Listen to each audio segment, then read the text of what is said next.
Welcome to the Health Science Podcast, sponsored by the National Health Association. I'm your host, Dr. Frank Sabatino, and today I'm absolutely delighted to have as my guest Dr. Brooke Goldner, who is a board-certified medical physician who really, through the years, following her own harrowing journey with lupus and autoimmune disease and her own path to recovery, wrote the bestsellers Goodbye Lupus, Goodbye Autoimmune Disease.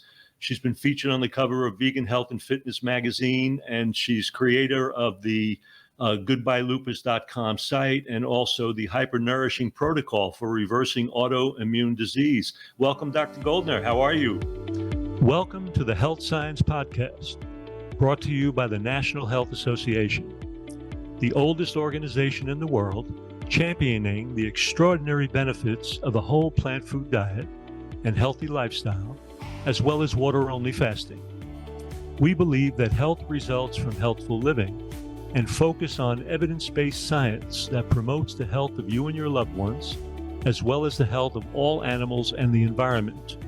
We feature experts from a cross-section of disciplines within the plant nutrition, vegan, psychological, environmental, and animal compassion sectors. I'm your host, Dr. Frank Sabatino, the NHA's Director of Health Education. I'm doing great, thank you. It's so good to see you, and I'm so happy that you were able to make the time for this. You know, when I was looking at your history, diseases can be frightening to people. It's hard for me to even imagine that in your teenage years, you were diagnosed with this, rather devastating autoimmune disease with the very, foreboding consequences given to you in a very early stage of your life. Could you share a little bit of, what that was like and what that whole journey was from those teenage years to the time you went to med school and really found your path to the beginning of a recovery path? Absolutely. So yeah, long before I was an author or a doctor or any of the things that you mentioned, I was a patient. And yes, it started very young. So by 16 years old, I'd already been dealing with arthritis throughout my body. I had rashes across my face. I was getting terrible migraines where I'd be in bed just vomiting for days, sometimes a week at a time.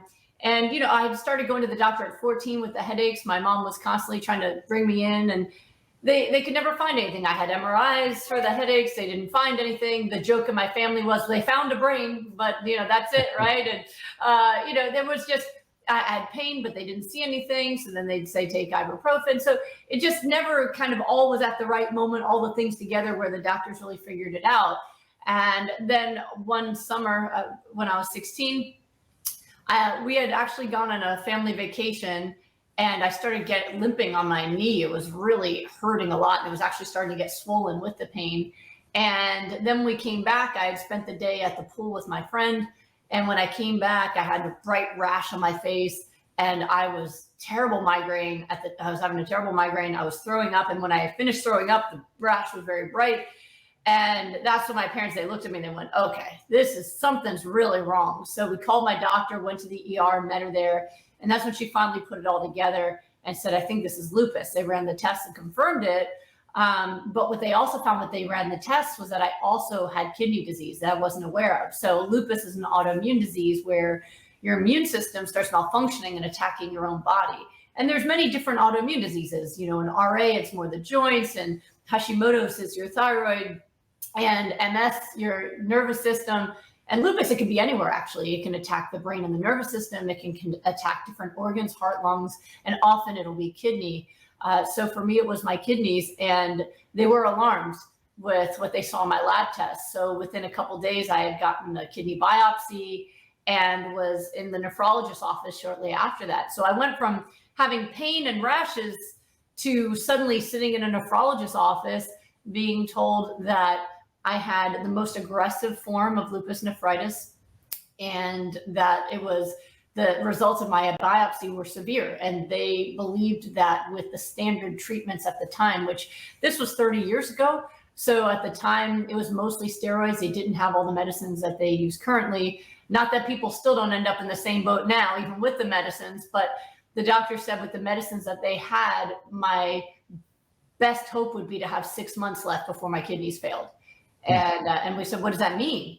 They said, well, best case scenario is dialysis, and worst case scenario is she doesn't make it.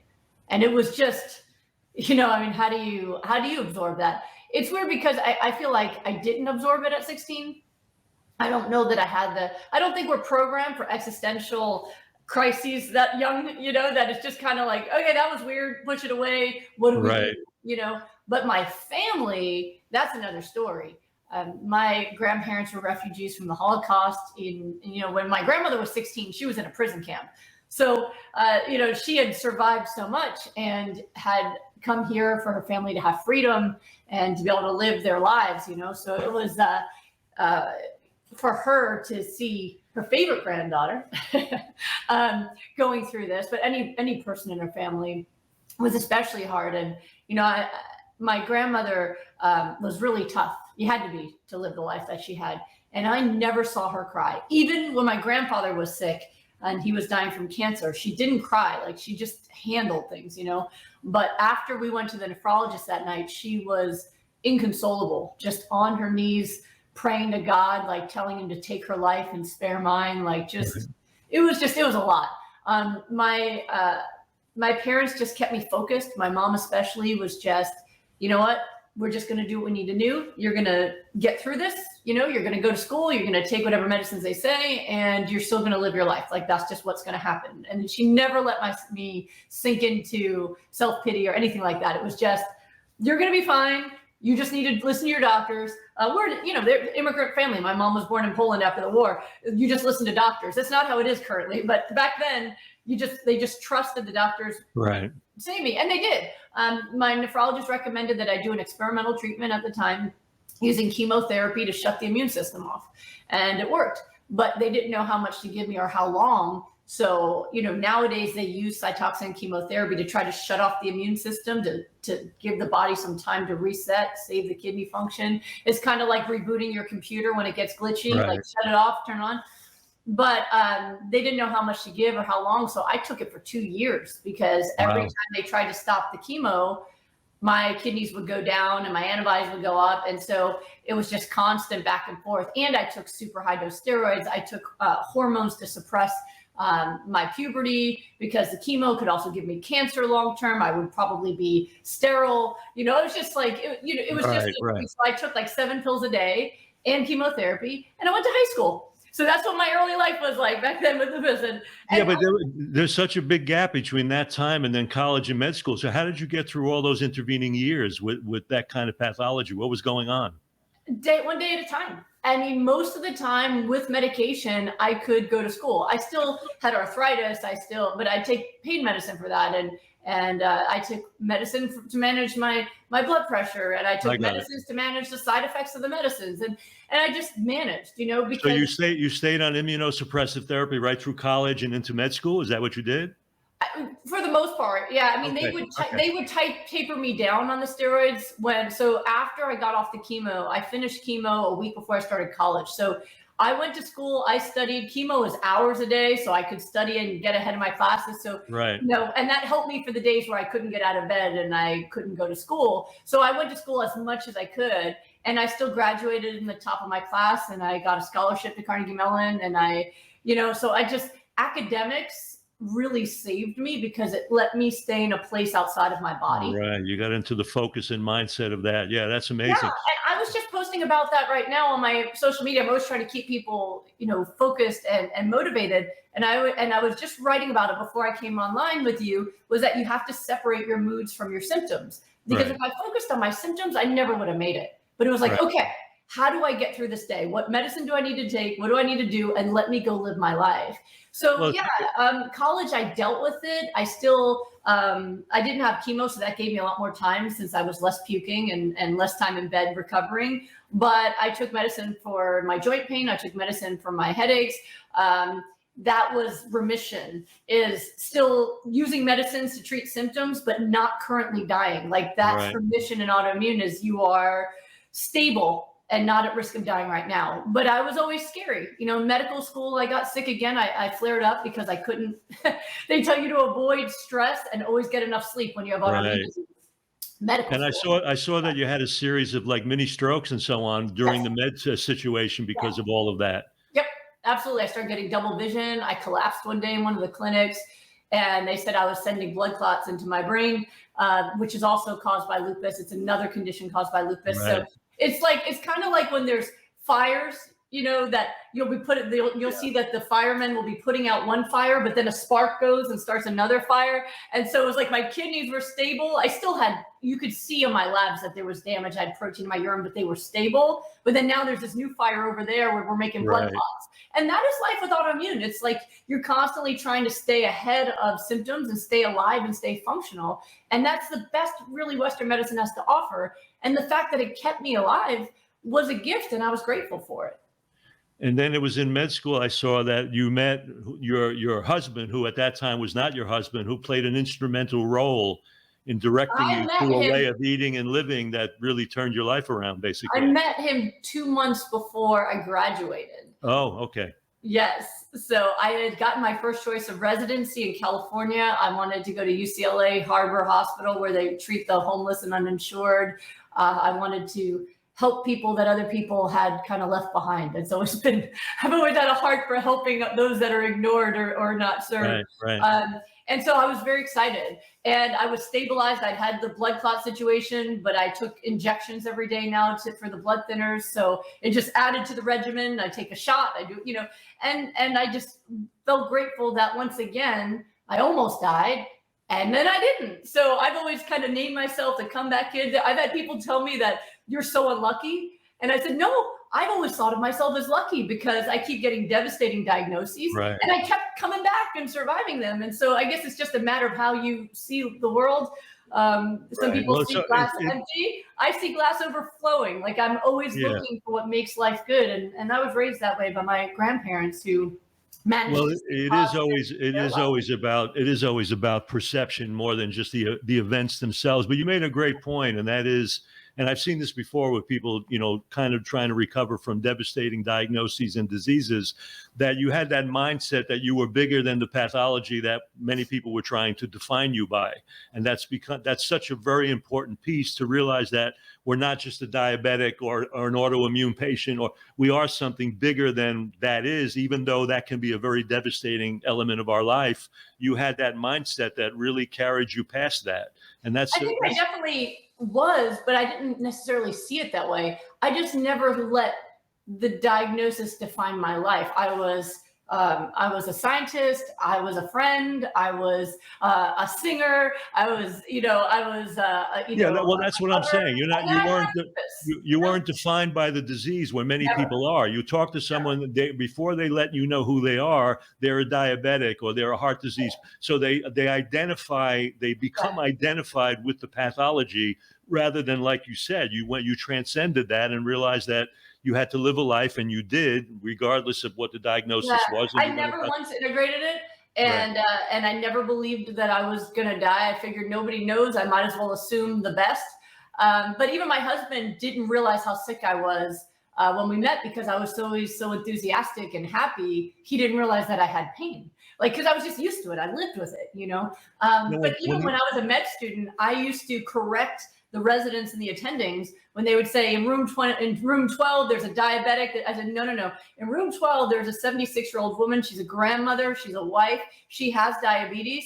I always corrected that, instinctively, that these are people, not diagnoses, and they have so much more to their life than what they have in their diagnosis page of their chart. Well, I read that through your husband, you were really first exposed to kind of a more plant-exclusive approach for addressing what was happening to you. Before that, did you have any connection to plant-based living, or was that a foreign concept to you up to that point? Actually, I'm the one that really introduced the plant-based kind of thing. So it was an interesting thing where, I don't know if you ever saw the commercial. You must have. The commercial in the old days for, I think it was Reese's peanut butter cups, where someone's running with peanut butter and someone's running with chocolate. Yes, and they absolutely. hit each other, Yeah. right? Yeah. Well, we're kind of like that, but healthy. Okay.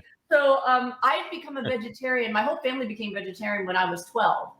Okay. All right. Yeah. So it was after reading John Robbins' book, Diet for a New America, which is really ironic because I was vegetarian, when my husband went to help me, and he was trying to help me with my weight loss, when we decided to get married, he wanted to marry me and take care of me, just the most extraordinary person on the earth, and he wants to marry a sick woman who can't have children, who's going to be disabled, and he's going to take care of you. Like, okay, I'll take it, you know?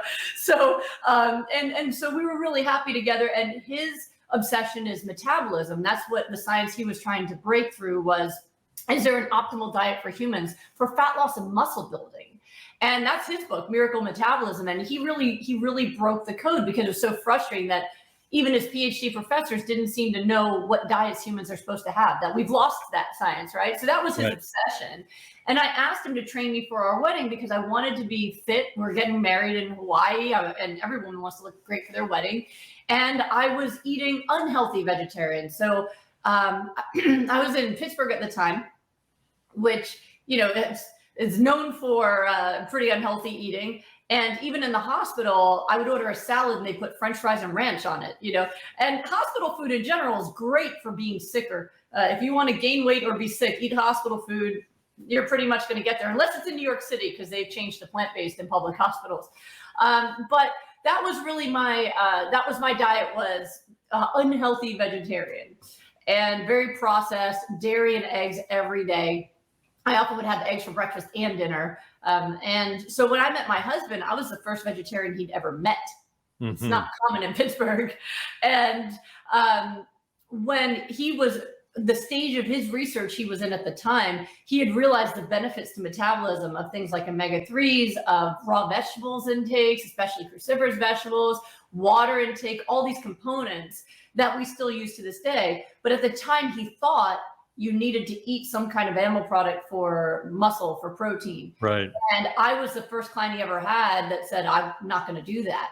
And he said, well, you can't eat the eggs. The saturated fat's going to make you fatter. If you want to eat them, you have to eat the egg whites alone, which I found disgusting. So I didn't eat that. So I accidentally went from an unhealthy vegetarian to a high raw vegan, plant-based, without even realizing, like, with the words entitled, that that's what I did. I just changed my food and didn't recognize, oh, I guess I'm plant-based vegan now. That plant-based is a term that came along later anyway. At the time, I was like, oh, I guess I'm vegan. I didn't know that till later. I just was, oh, I'm not going to eat dairy anymore or the eggs anymore that I was addicted to. And he's like, I don't know what to do. Let's just eat tofu when I normally would give you meat.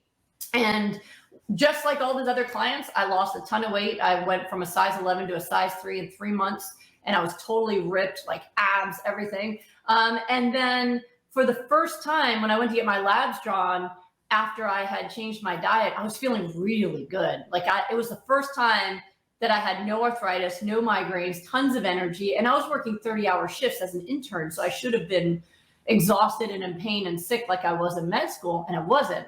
And so I went to get my labs drawn, and they were negative for lupus. And so the doctor that I was seeing in California was a new doctor.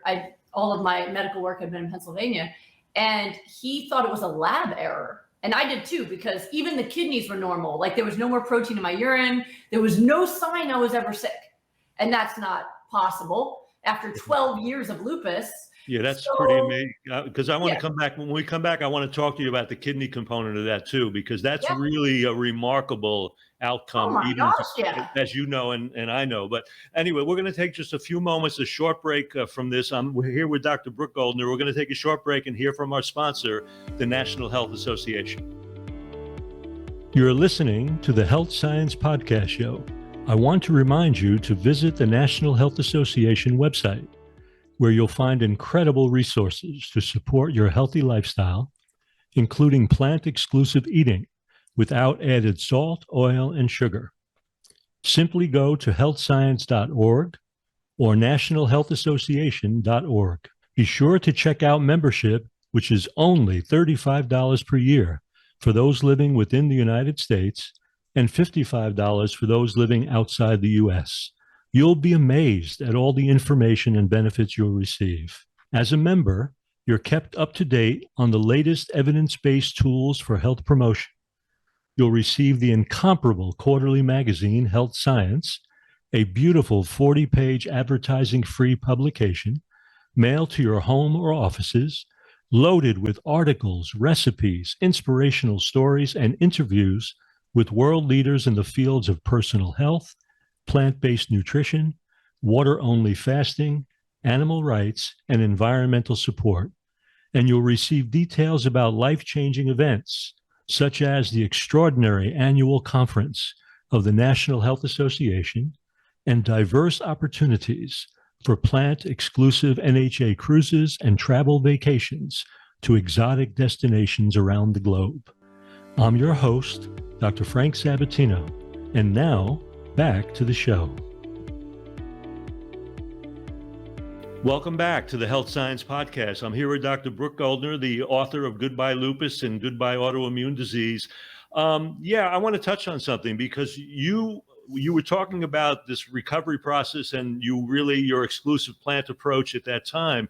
I'm assuming that approach at that time was different than your hyper-nourishing protocol now. I mean, you were dealing with whole foods, not necessarily the smoothies and all that at that time, or were you dealing with was that the beginning of you establishing the protocol that you now, teach? It's the first version of what became the Goodbye Autoimmune Disease protocol. And it was highly effective for me, right? So I was very healthy and I was feeling amazing. My labs were normal. So all of that was great. And so I kept eating that way. And actually at first, my husband and I didn't even realize that I was better. We didn't know that the lupus was gone because of my diet. We didn't really know what was going on. I'd gotten repeat blood work and they were still negative. And we just went, okay, whatever, this is the best remission I ever had. And actually I kept taking medications for a year after my labs were negative because I'd been taking them for 12 years. I'd almost died multiple times of lupus.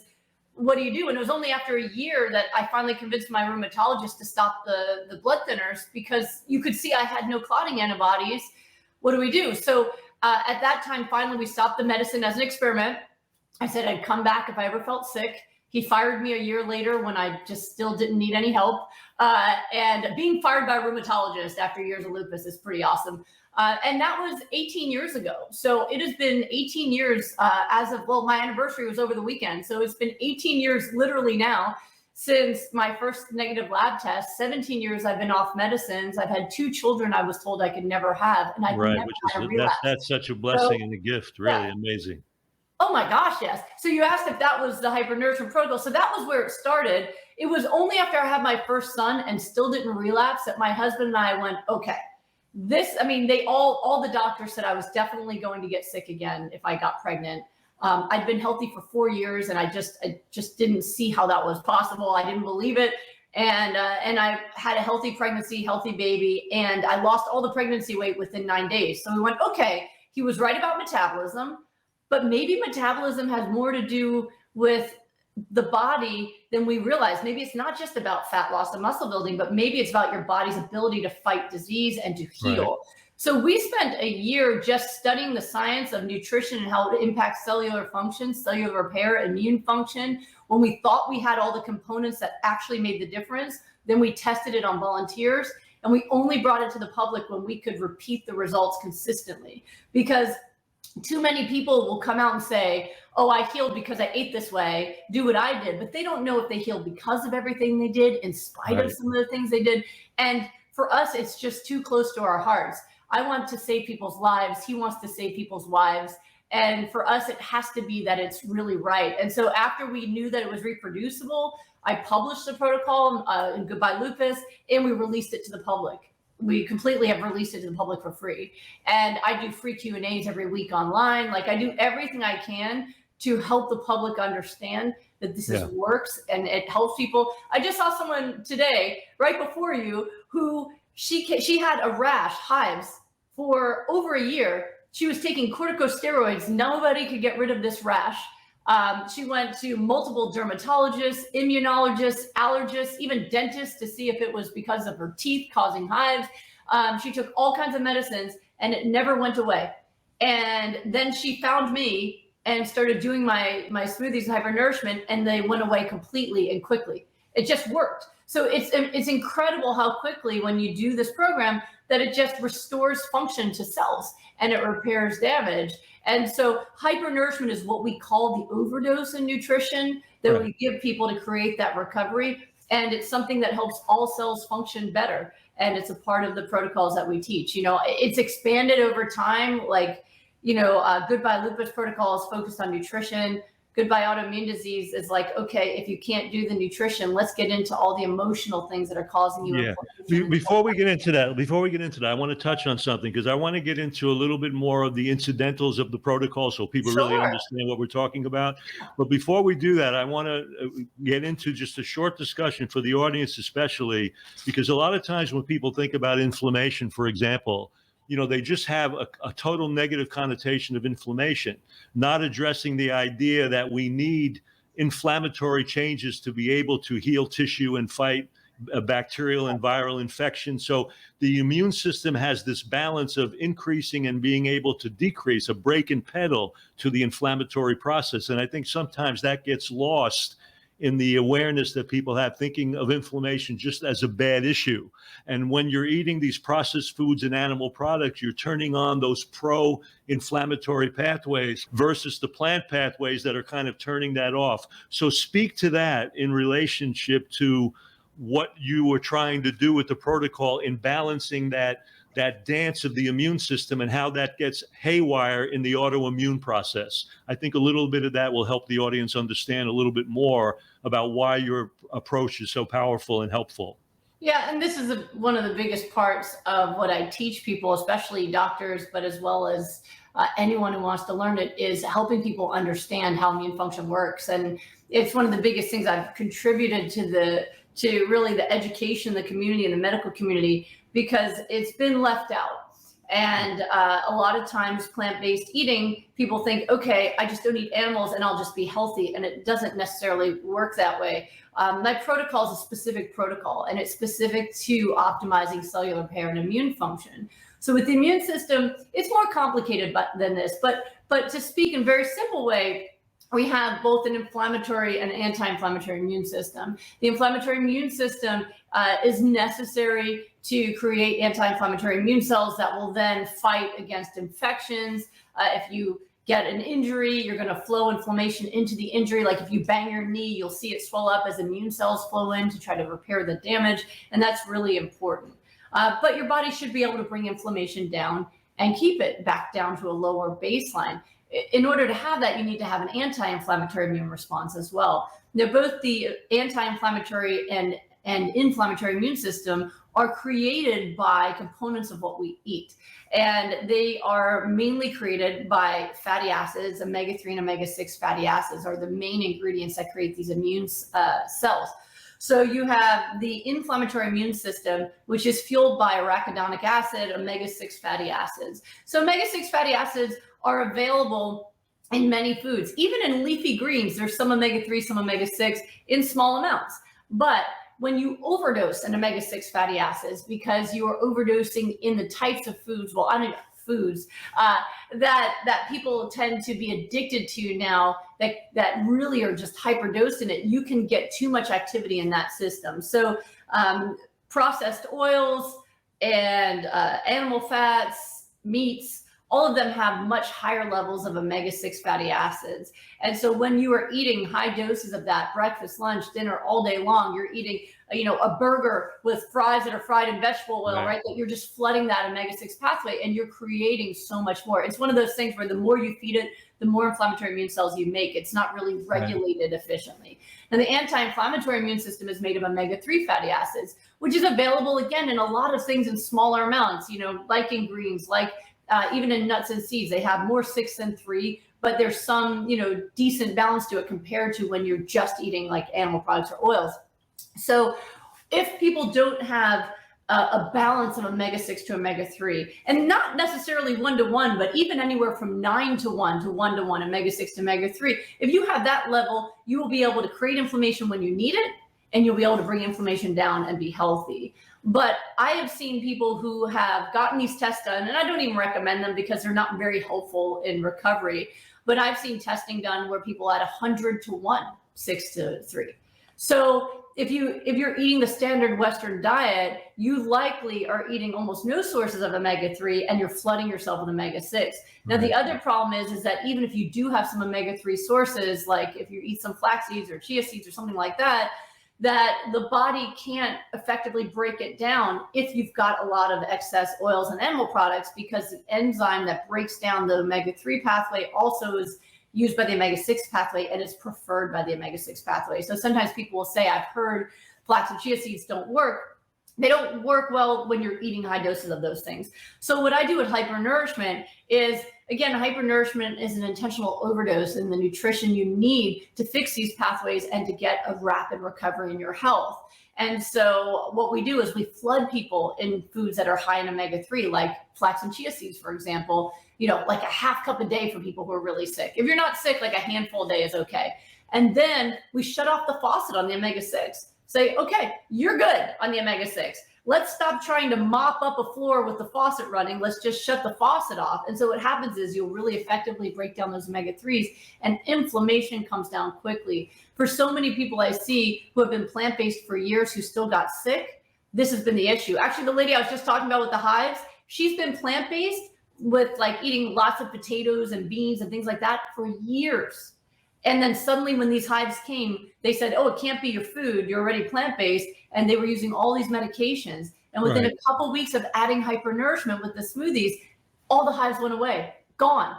So she was missing omega-3 fatty acids. She was missing the raw foods that are higher in nutrition that her body needed to repair damage. And when you restore that, people's bodies get better quickly, even ones like mine that have been sick for over a decade at the time. Brooke, before we go on, I want you to let the people know, where they can find you. What's the location where they can find you online to pursue your work, to learn more about what you're doing? Sure. So I'm constantly teaching. As I mentioned, I do free Q&As for the public every week, Wednesdays at 12:30 p.m. Pacific. And you can find me, really, social media is the best. So YouTube, Instagram, and Facebook. If you look up Goodbye Lupus, you'll find me in all those places. And I do my broadcast from all those places. So everyone of all ages can find them and ask me questions. And I also do a lot of work teaching from those platforms. And if you wanted to work with me, goodbyelupus.com. You can check me out there. So, and my books are on Amazon, Goodbye Lupus, Goodbye Autoimmune Disease. But if you look up at Goodbye Lupus on social media, you'll find me. And that's beautiful. Brooke, let me address something with you, because we've talked about the importance of the omega-3 pathway for really ratcheting down the inflammatory stuff in the body. And in a lot of the plant sources, even a lot of the plant docs, there's this feeling, and it's promoted in the field of nutrition too, that the alpha linolenic acid, the omega-3 basic fatty acid, is converted very poorly in its pathway to other parts of that family that play a role in anti-inflammation. I noticed that with your protocol, because you're concentrating nutrients in this hyper-nourishing protocol, do you feel that that level of supplementation that's often recommended is really necessary, or are you able to do this by just using the whole foods the way you incorporate them in your protocol?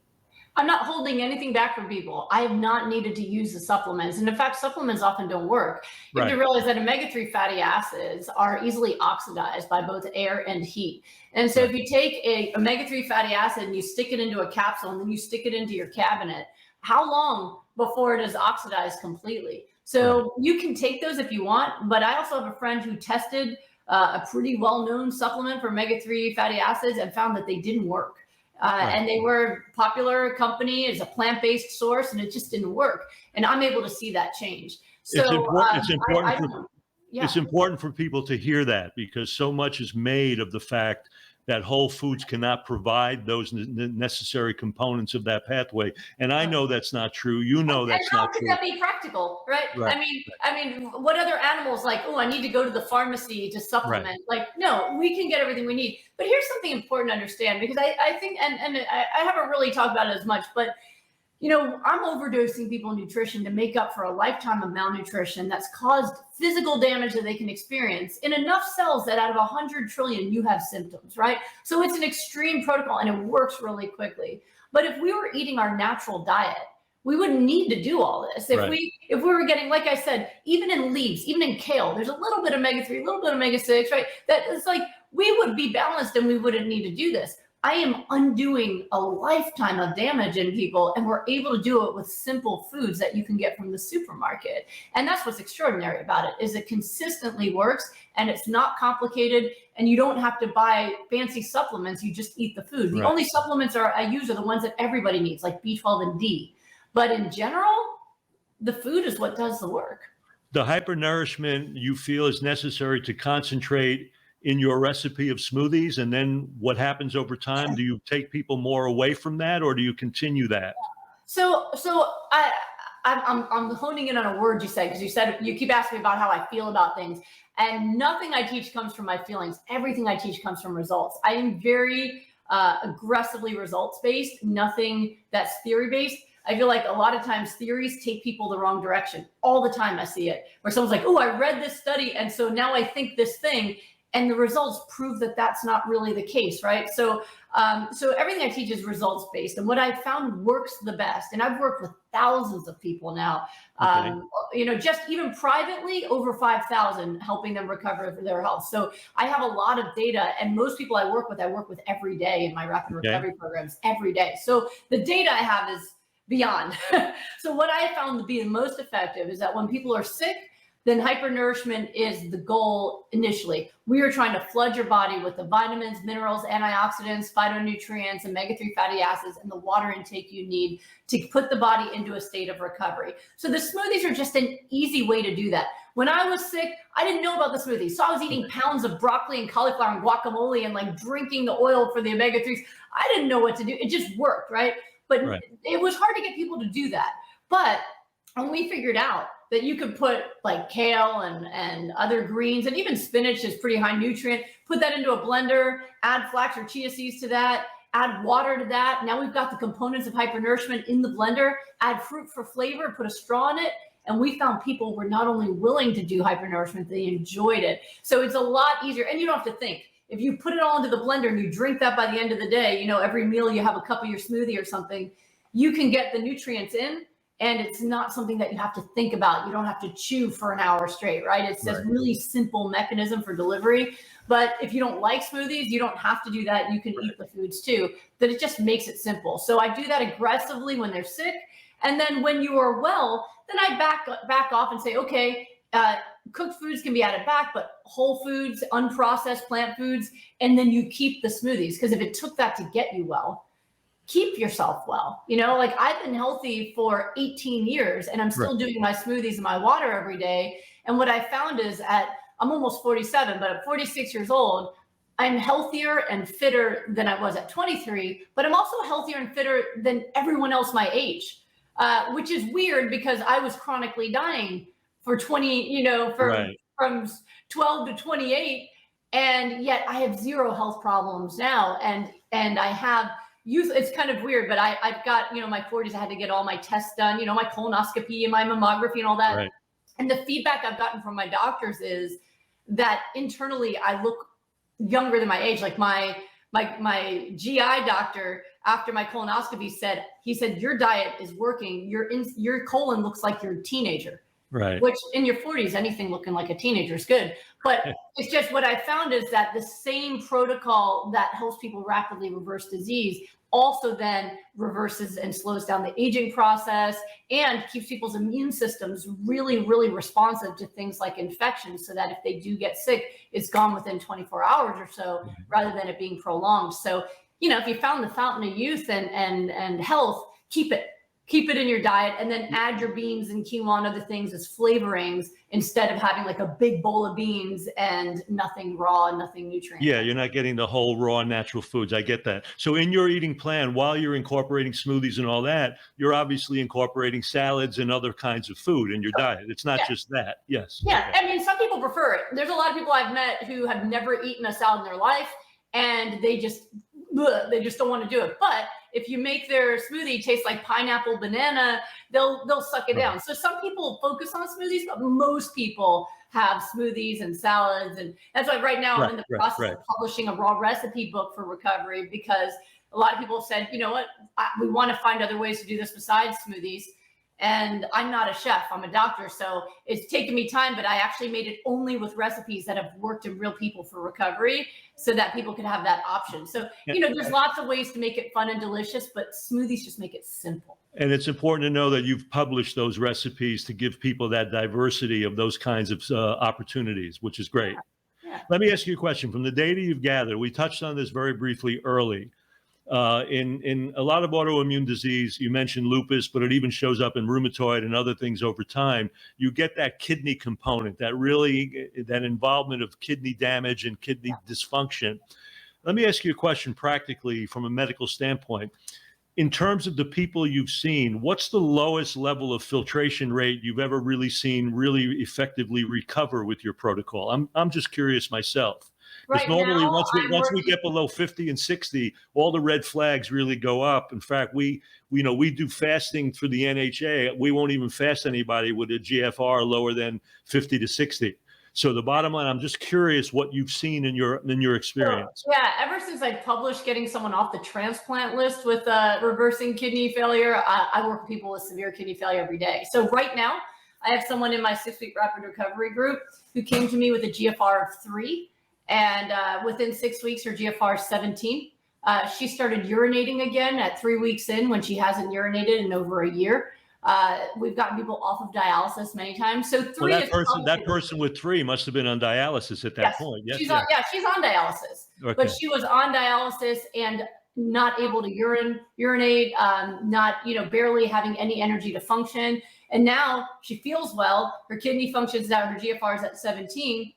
And she's able to urinate again. These are things her doctor said would never come back. Right. And they come back. I actually just saw someone today who, before they even met with me, put their sister who has kidney failure on our smoothies, and she started urinating again on dialysis when she had already stopped urinating. So it works consistently. People do have to be careful in kidney failure because I have to change the dosages. They can't do regular hyper-nourishment because the kidneys are responsible for concentrating the urine in the bloodstream with electrolytes. So if potassium gets out of whack, they could have a heart attack. If their sodium's out of whack, they could have a seizure. So I've gotten really skilled at that, of kind of riding that and adjusting their nutrients and watching their labs so we can maximize how much nourishment they get while not overwhelming their system's ability to clear the electrolytes. And it's been very successful. I mean, most people's kidney function is up within a week. We can see changes. And usually it comes up every week until it hits a ceiling. And that ceiling then depends on how sick they were. Like, I don't expect someone with a GFR 3 to go back up to a 60. But if we can get her up to 20 or more and she doesn't have to have dialysis, or she never doesn't have to have a transplant, those are things that are life-changing for people who are right. Well, that's just limitations of matter. We know that. And the audience needs to know how tricky and involved it is, what you've just described. And the fact that you're getting those results is really, really a remarkable thing. And the audience may not appreciate it, but I want them to, because that's I've got people. I had a gentleman in his 70s who was on the transplant list for a double lung transplant because of lupus-induced changes in his lungs. And at week 5, he was kicked off the transplant list because his lungs were too healthy for transplant. So we've seen it in the kidneys. We've seen it in the lungs. We've seen the changes in the heart. That was also supposed to be already heart failure, can't come back, came out of heart failure. So it's really incredible. And I'm in tears and goosebumps every day, because even though I've been doing this for so long, there's still a part of my brain that's like, oh my gosh, how is this happening? And yet I see it every single day. So it's what I do all day long. I'm busy constantly working with people. And then I take my free time and try to then also inspire other people who are doing it on their own, and then spread the word any way I can. And then I go be a mom. Well, we know how that, we got to come back and take care of family too. I know how I raise 5 my kids are on the other side of this door. Like, as soon as we're done, it's full mom mode. Yeah. Look, let me tell you, when I was running retreat centers, I had 90 people a week in centers with like 50 rooms, and I had to take care of 5 children. I know how that is. Trust me. Woo! I know that dance. Let me ask you, let me get into one other thing here that I want to touch on, which I liked. I know that in your protocol and in your life, activity, exercise, and even resistance training was a very important part of who you are and even your success. So talk a little bit about that in relationship to the work that you do and how you counsel that. Yeah, a lot of people really want this to be all about food. I'm just going to eat better and everything gets better. And for some people, that is the case. I've definitely seen people who are otherwise happy in their lives. They've got, a lot of purpose. They are active, and we change their diet and their symptoms go away very quickly. And then there's everybody else. So there's much higher rates of autoimmune disease in people who have experienced trauma. And so there's higher rates in people with depression and anxiety, and higher experiences of pain in those people. Now, I'm also a trauma specialist. My original thought was I will help people with happiness, because there's some things you can't change about your disease state, but I'm good at happy. I never Right. knew that I was actually going to get to use everything. And so what I found was nutrition alone works with people who are otherwise happy and productive. But in people who are depressed, then number one, it's harder for them to adopt the nutrition because they're using food as a drug and they feel so hopeless, it's hard to stay motivated. So that's one problem. Two, depression, anxiety create inflammation. So here we are trying to nourish away the inflammation, Right. but it's being regenerated by those emotional states, right? And that on top of that, we have to look at the fact that food is not just about education, but it's about mood, it's about addiction, it's about coping skills, it's about peer pressure and self-esteem.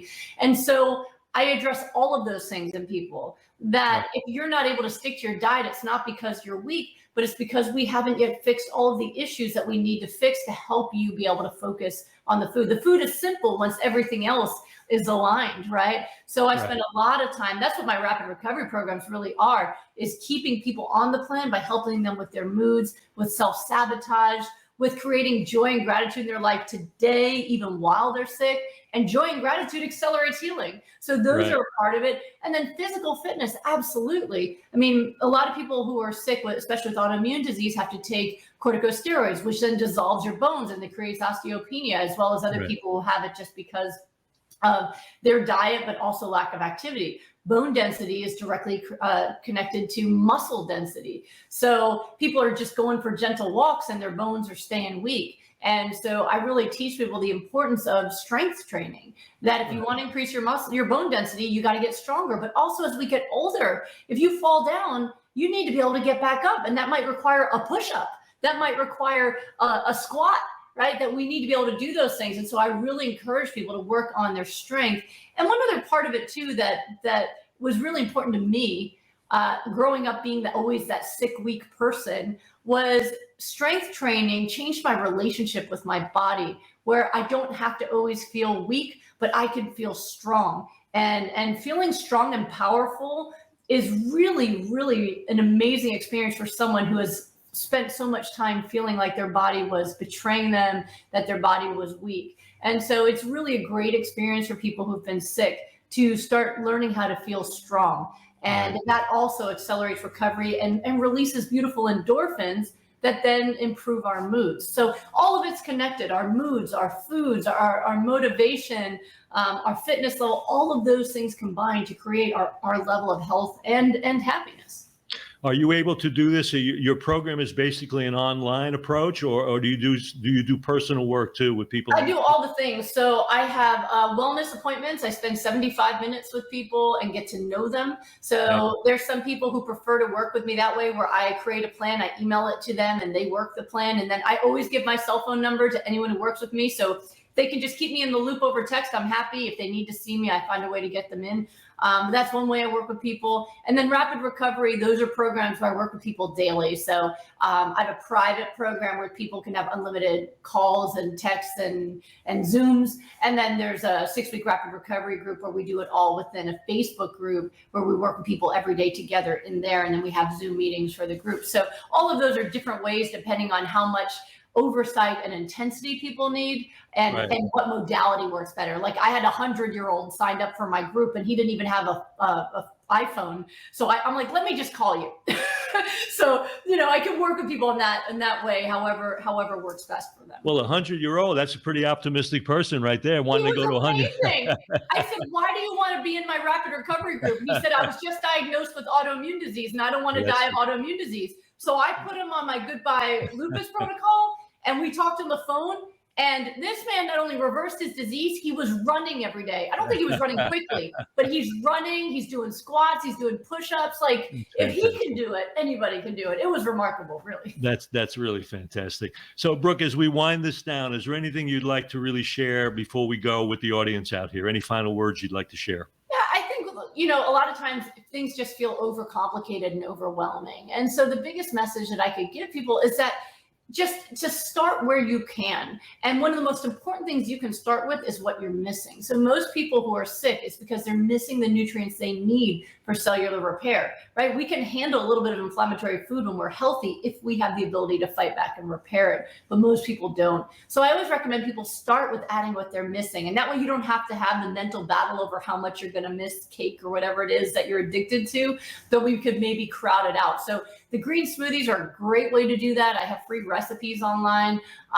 But if you do that and you say, okay, I'm going to nourish myself daily, and then in addition, I'll eat other stuff, it kind of gives you permission to start working on better health now, rather than thinking you have to have it all figured out before you can actually just start. And you never know, it might be enough and you might start feeling better right away. So I just like to keep things as simple as possible and encourage people to just start.